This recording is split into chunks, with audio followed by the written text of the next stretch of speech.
Have you noticed that we live in a world that screams at us to stay busy? We wake up to 100 notifications, an endless to-do list, and the feeling that if we don't run, we're going to fall behind. By the end of the day, we're exhausted, phone in hand, with the terrible sensation that we were busy but accomplished nothing. I know what that's like, and for a long time I lived that way. I ran from one place to another like a robot, completing tasks but without a clear purpose. But what if I told you that true productivity has nothing to do with doing more? What if the secret to having a life filled with peace, focus, and real results is found in the habits of a man who lived 2,000 years ago? Here at the Biblical Guide, we believe that the greatest secrets for life are found in the teachings of the most influential person in history, Jesus of Nazareth. He had only 3 years of public ministry, and in that time he completely transformed 12 people who, in turn, changed the entire world. He wasn't simply busy, he was intentional. His life was a roadmap of productivity that united faith, mission, and action in a way we're only beginning to understand. In this series, we're going to uncover the 7 productivity habits we learned from Jesus. If you stay with me until the end, I promise you'll not only have practical tools for your day, but your entire view of life will change forever. So without further delay, let's begin with the first habit. Habit 1. Pray before you act. Think about your typical day. The alarm goes off, you grab your phone almost immediately, check messages, emails, and suddenly time flies. Before you know it, you're in the middle of chaos, reacting to the day's demands instead of directing them. Most of us believe that productivity is a sprint, whoever does more wins. But the Bible presents us with a completely different model. In Mark chapter 1, verse 35, we read something astonishing about Jesus, very early in the morning. While it was still dark, Jesus got up, left the house, and went off to a solitary place, where he prayed. Think about this for a moment. The Son of God, with all the needs of the world on his shoulders, with crowds seeking miracles and with a monumental mission, prioritized silence and prayer before anything else. If he considered it vital to start the day on his knees, how much more should we, with all our distractions and lack of clarity? Praying before acting is the GPS of life. You can have a full tank of energy, plenty of motivation, and all the tools.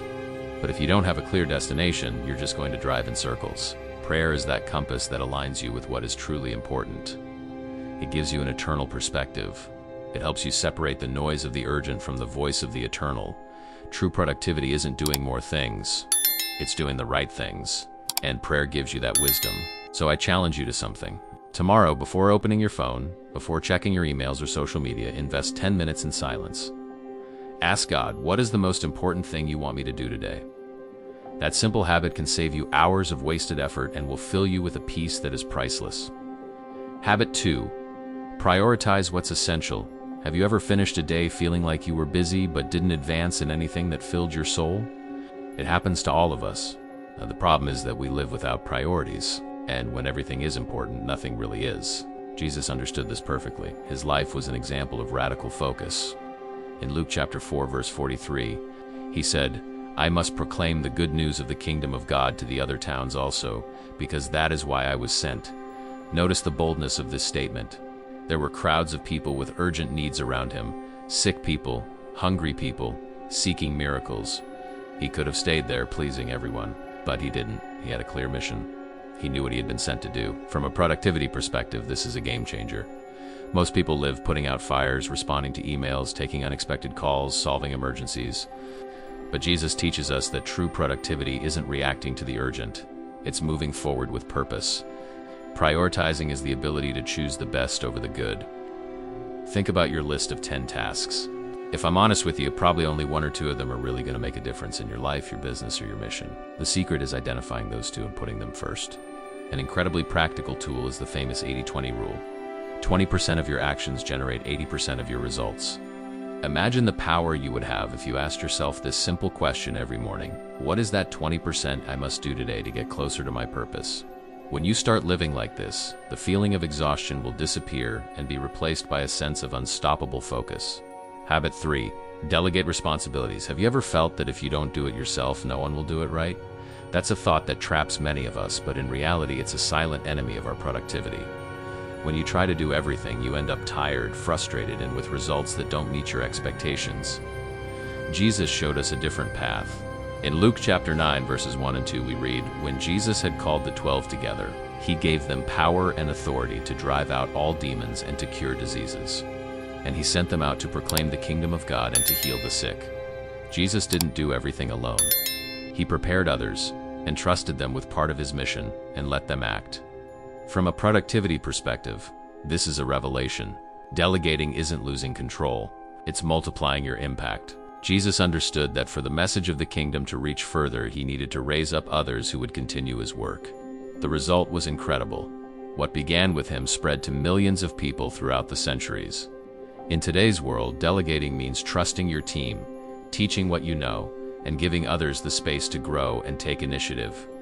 Many times we don't do it out of fear. We think, what if they don't do it like me? But here's the liberating truth. Someone can do it differently and still do it well.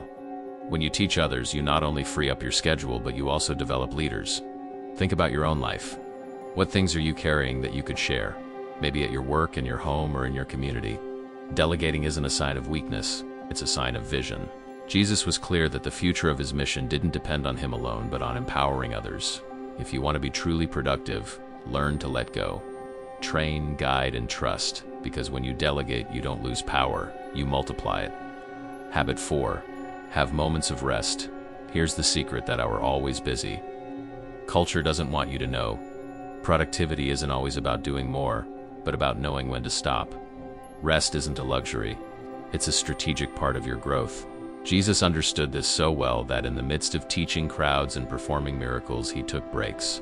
In Mark chapter 6, verse 31, he shows us this detail. Come with me by yourselves to a quiet place and get some rest. Stop for a moment and reflect. The Son of God, with the most important task in history in his hands, made time to rest. If he considered it necessary, how can we think that we can live without rest? In practice, rest is what recharges your mind, your body, and your spirit. Without rest, even the simplest tasks become exhausting. Has it happened to you that after a good night's sleep, a task that seemed impossible now flows with ease? That's not coincidence, it's the power of rest. Jesus teaches us that productivity is in balance. Working, serving, praying, but also resting. And careful resting doesn't always mean sleeping. Sometimes it's disconnecting from your phone, taking a walk, spending quality time with your family, or simply being in silence. Each pause is an investment in your future energy. Today, exhaustion is glorified. We're told that if we're not tired, we're not working hard enough. That's a lie that leads you straight to burnout. Jesus didn't fall into that trap. He knew that to keep giving, he first had to renew himself. True productivity isn't an endless race, it's a marathon with strategic pauses. If you learn to include rest in your schedule, you'll see how your performance improves, your mind clears, and your heart strengthens. Give it a try. Intentionally schedule your rest. Put it on your calendar as if they were important meetings, because they are. Habit 5. Be intentional in every encounter. Has a simple conversation ever changed your day? Or even changed your life? That's exactly what Jesus did with every person who crossed his path.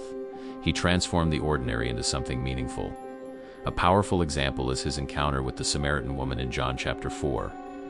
It could have been a casual interaction by a well without importance, but Jesus turned it into an opportunity to touch her heart, confront her past, and reveal the truth of her life. That's being intentional, not letting moments pass aimlessly, but giving them purpose. In terms of productivity, this habit is incredibly powerful, because productivity isn't just about organizing your schedule, but about giving value to each interaction. Sometimes we think productivity is completing tasks, but in reality, it's also generating an impact on the people around us. Being intentional means not living on autopilot. It means looking someone in the eyes and deciding, today I'm going to truly listen. I'm going to encourage. I'm going to plant something positive in their life. Jesus lived like this. For him, every encounter was an opportunity for planting seeds and transformation. This changes everything. Think about your work meetings. What if instead of seeing them as a waste of time, you saw them as a space to provide real value? What if every conversation with your family was an opportunity to strengthen the relationship? Productivity isn't measured only in visible results. It's also measured in the lives you impact along the way. Jesus never saw anyone as an interruption, but as an opportunity. And today you can start with something simple.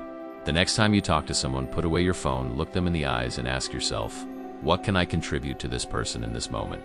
This, even though it's not on your to-do list, is productivity with purpose.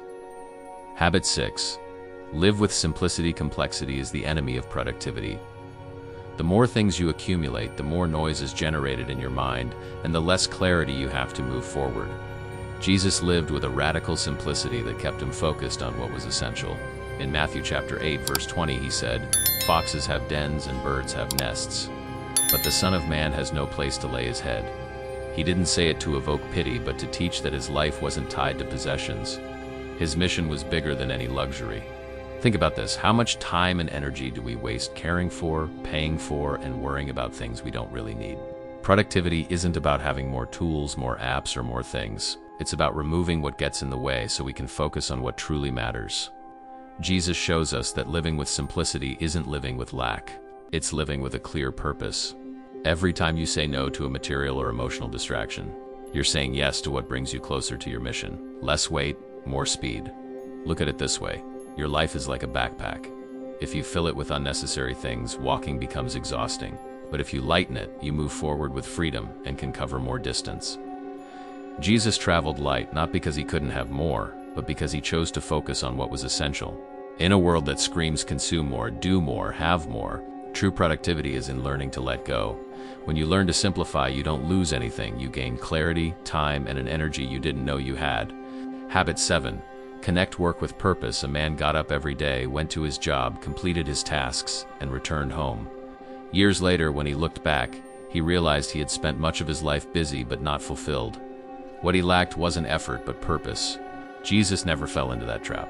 In John chapter 4, verse 34, he declared, "My food is to do the will of him who sent me and to finish his work for him." The fuel of his life wasn't routine or recognition, but fulfilling the mission God had given him. That gave him energy, direction, and a meaning that transcended.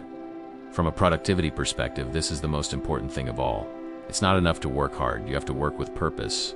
You can fill your calendar with activities, but if they're not aligned with your mission, you'll end up exhausted and empty. On the other hand, when what you do connects with a bigger why, every effort has value, even the smallest tasks. Jesus shows us that work wasn't an end in itself, but a means to manifest the kingdom of God. That focus gave him clarity in the midst of pressure, strength when he was tired, and motivation when others wanted to divert him. Applied to your life, this means asking yourself, why do I do what I do? How does my work connect with my purpose and with the impact I want to leave? That reflection changes the way you see your day. It's no longer just a job, it's no longer just fulfilling obligations, it's contributing to something that transcends. Connecting work with purpose also gives you resilience, because when things get difficult, and they will, purpose reminds you why you started and sustains you when your strength runs out. True productivity isn't about running faster or filling your schedule. True productivity is living with focus, balance, and purpose, and that's what Jesus taught us. Praying, prioritizing, delegating, resting, being intentional, living with simplicity, and connecting everything we do with a greater purpose. If you apply these habits, you won't just be more efficient with your time, but you'll also find peace in the midst of chaos, clarity in your decisions, and the strength to fulfill your mission. Now, I want you to take a moment and tell me in the comments, of the 7 habits we learned today, which one challenged you the most, or which one do you want to start applying right now? Your experience could inspire others. And if this message resonated with you, don't keep it to yourself.